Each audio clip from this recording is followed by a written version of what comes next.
Where shall I eat tonight? Good evening, sir.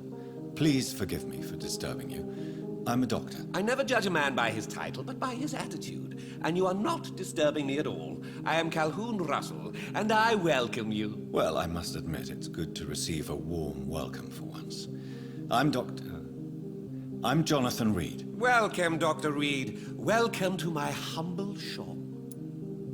Do you need medical help? There is no need for that, my good friend. But I appreciate your concern.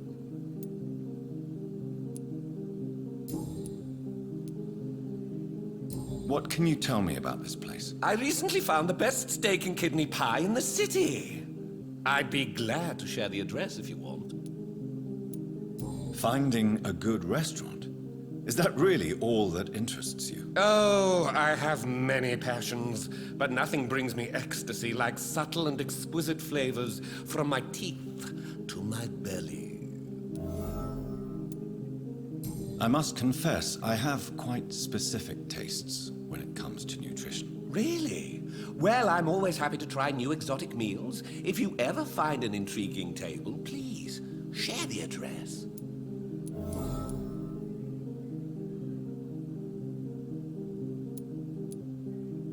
How is the situation in this part of town? Life is good and peaceful. We're lucky to live in such an era of progress and wonders. Are you not concerned about the epidemic? Oh, I'm sure the authorities would take the appropriate measure if the danger were that high. You cannot expect the newspapers to expose the truth while the war is still raging. I can assure you that the situation here is desperate. Well, that's news then. But I can't believe that things are that bad. Are you sure you're not exaggerating a bit? For the thrill of it? Is it not a little too late to be trading? On the contrary, it is the perfect hour. Believe me, my friend, it is always at night that you meet the most fascinating characters. But what about the epidemic? The bombs and raids? And all the random violence? Please, sir, this is London, England. We will prevail. And if a bomb must fall on my shop, then I'll be there to hear it falling. So you prefer to work at night? Oh, I also enjoy a sunny day like everybody else. But the night always has a certain je ne sais quoi of its own.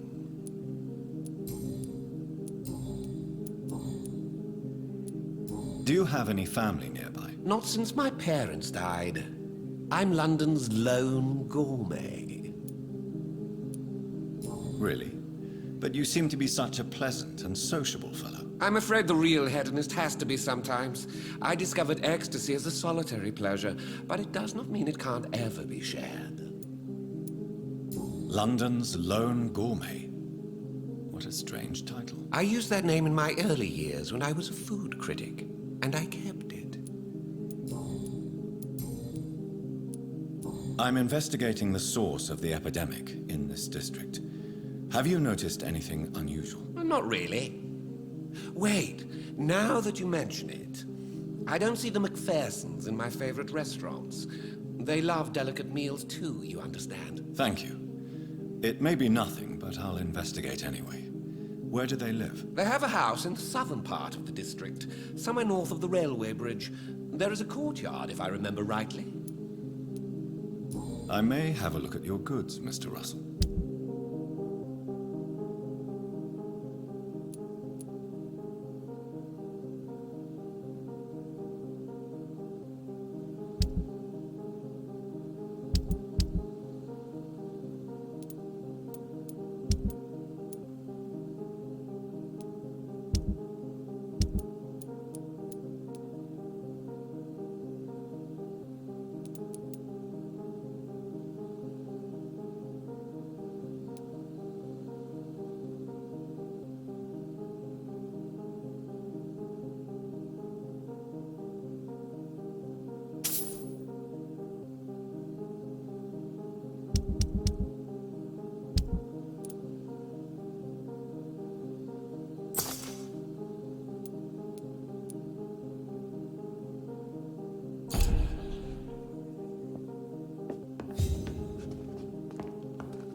I'm sure Kaloon Russell has no interest in such a conventional menu.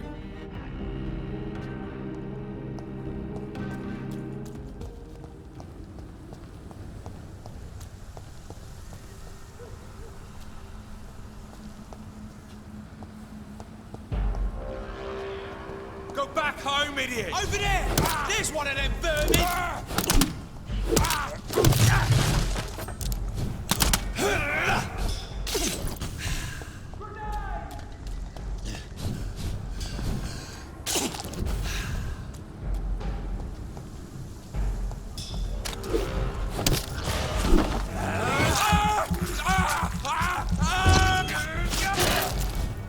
Don't like that, do ya?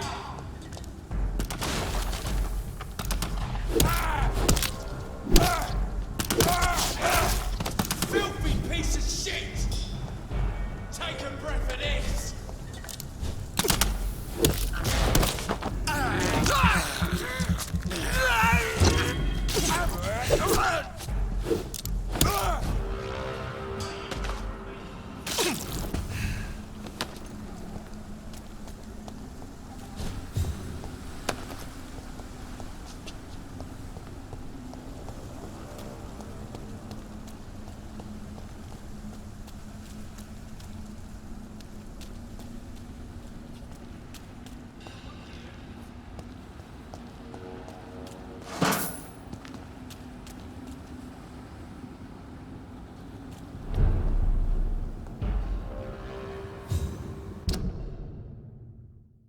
Step away, sir.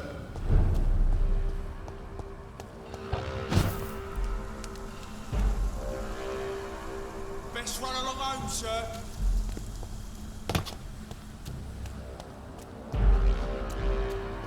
It's elite! Killing's all you deserve!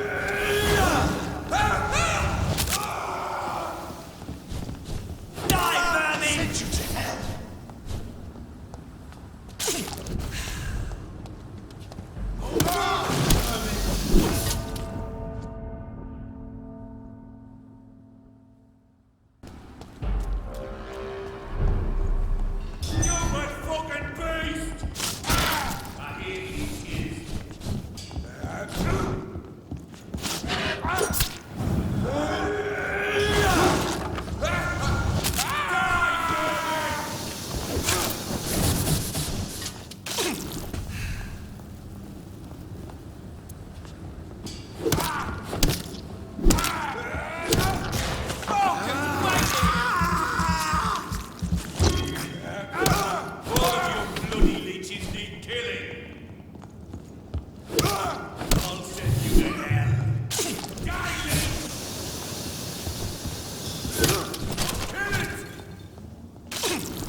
I cannot enter.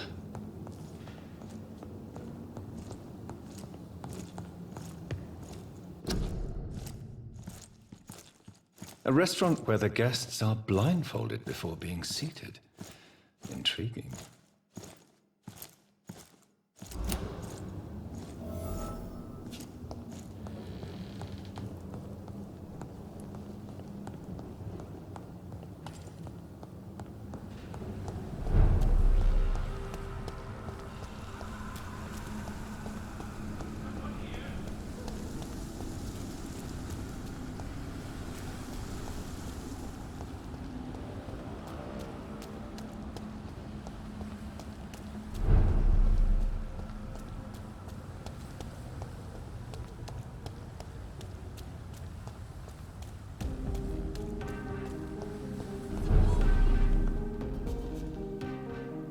evening, Dr. Reed. A great night, what? I have found a restaurant that could satisfy you, Mr. Russell.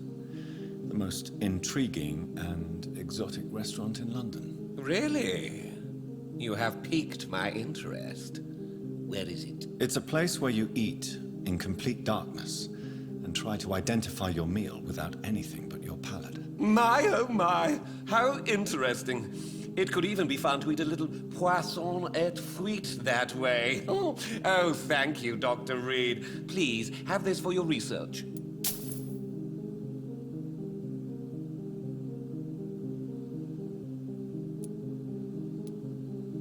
Goodbye, Mr. Russell. I'm sure you'll take care of yourself.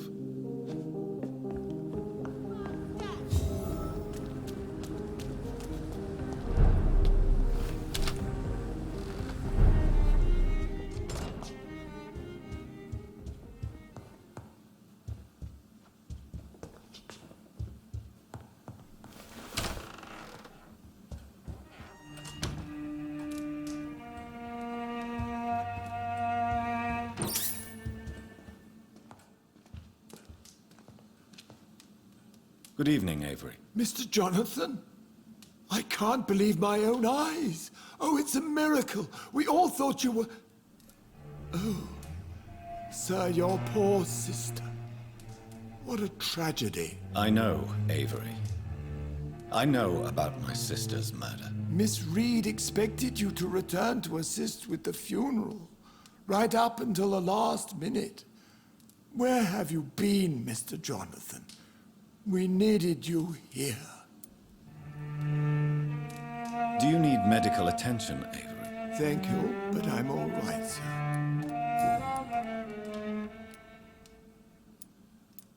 How is my mother? Not well, I'm afraid, sir. Miss Reed is very fragile since the police brought her back home. The police? What happened? Miss Reed was found walking in the streets. She kept saying she had spoken with her son and daughter. She's resting now. Has she received appropriate medical care? I'm taking care of Miss Reed myself. Hospitals are so overwhelmed by the epidemic that they can only accept patients infected by influenza. Perhaps we could arrange a short trip. Somewhere sunny, like France. She has always been very fond of France. I think leaving London could do her good. I'm afraid Miss Reed is too frail for the moment. Recently, she started going out at night without remembering it. I have to watch her carefully.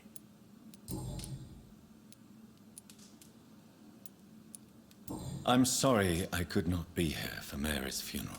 Your mother was strong, sir, but your support would have been appreciated. Apart from the priest and I, no one else attended your sister's funeral.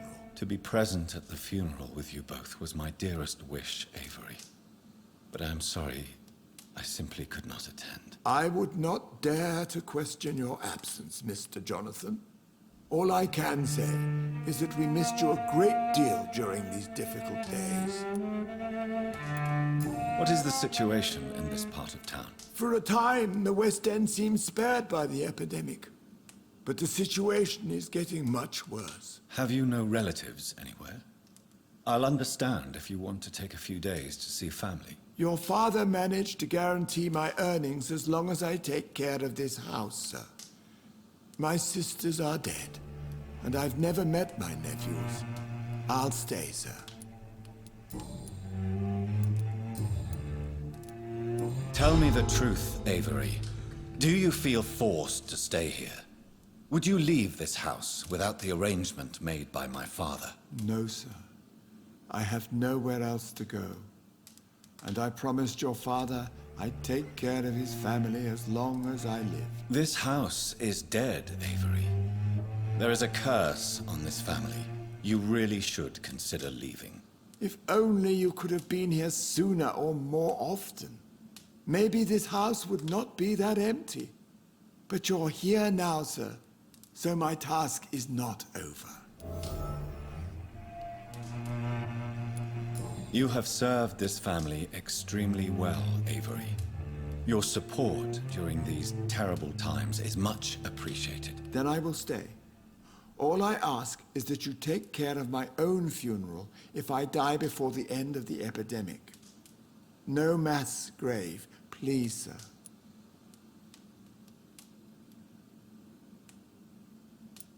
You really think I don't take enough care of my mother, Avery? Yes, I do, Mr. Jonathan. You clearly have something more to say.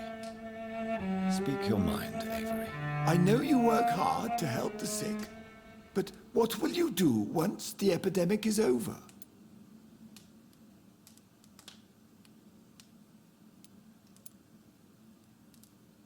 I really don't know. I have always enjoyed seeing new horizons. Once the epidemic is over, it would be nice to leave London for a while. I understand, Mr. Jonathan, but you have to realize that your mother needs you. Your next departure could break her heart. I'm currently investigating sources of the epidemic in this part of town. Do you know anything useful? Not really, except all the Macpherson's servants resigned a few days ago. They feared becoming infected, they said. The Macphersons? Where do they live? I think it's a rich house near the railway bridge in the southern part of the district. Goodbye, Avery. Please watch over my mother until I return. Of course, Mr. Jonathan, but please return as soon as possible.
Mother, good evening. Jonathan, is it you?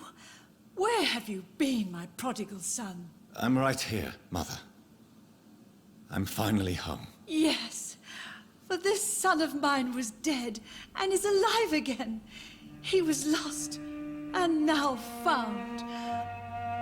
But where is your sister? Where is Mary? Mary? She is gone, Mother. I know she's gone. The question is, when will she return as you have? I miss my grandson so much. It's been days since their last visit. Do you need my medical attention, Mother? I'm all right, son. Don't worry about me.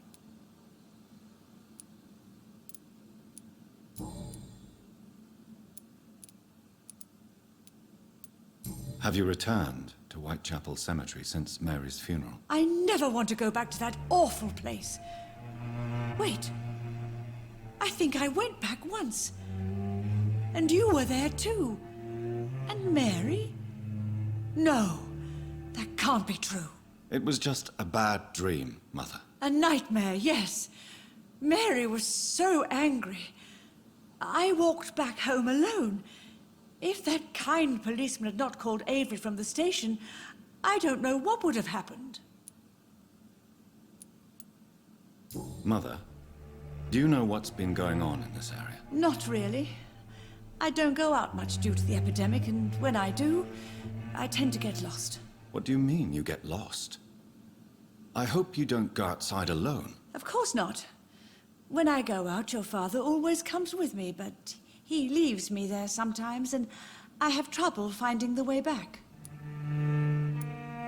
Tell me, Mother, how are you? All alone in this big house with only Avery to take care of you. I'm sad most of the time. Sad that you have left me here alone. Sad that you don't tell me when you come or go. I'm so sorry, Mother. It wasn't supposed to be like this. I was coming home. I was home.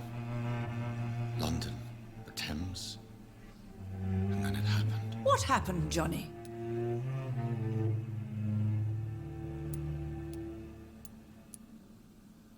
I lost my way. Somewhere between the boat and the house, my life changed completely. You should have told me, Johnny. I would have understood. You always were a secretive little boy.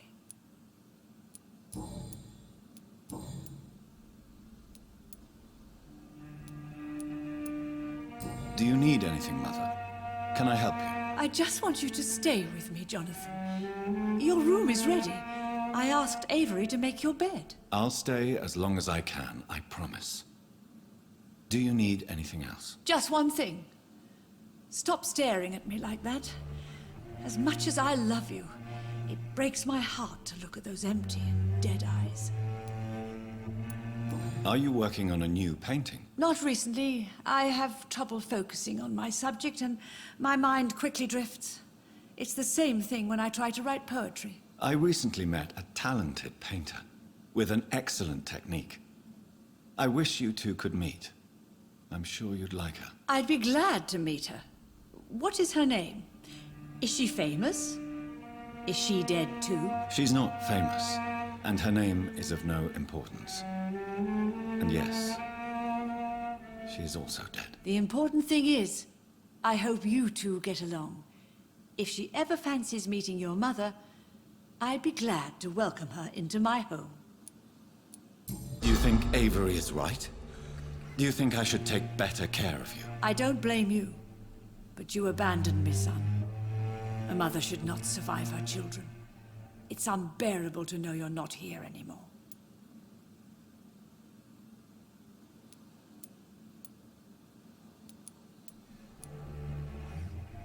I wish I could stay here and take care of you, but I don't belong here anymore.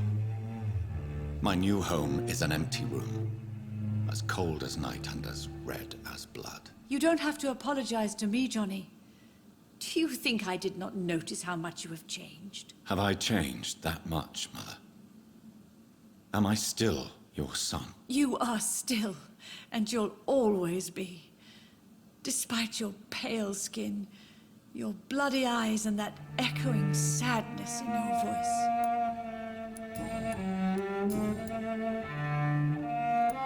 Why do you say Mary is visiting you, Mother? You know that's impossible. Why should it be? Are you not standing in front of me right now? Why should it be any different with your sister?